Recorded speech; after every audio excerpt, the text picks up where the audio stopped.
తన రూపం గొప్పది కాదంట, తనలా ఎవ్వరు లేరంట. తన రంగు గొప్పది కాదంట, తన సాటెవ్వరు రారంట. తన రూపం గొప్పది కాదంట, తనలా ఎవ్వరు లేరంట. తన రంగు గొప్పది కాదంట, తన సాటెవ్వరు రారంట. తను పెద్దగా చదువేం చదవదంట, తన కదలికలే చదువుతుంట.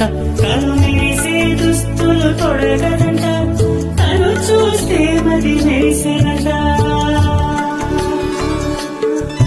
తన రూపం గొప్పది కాదంట, తనలా ఎవ్వరు లేరంట. తన రంగు గొప్పది కాదంట, తన సాటెవ్వరు రారంట.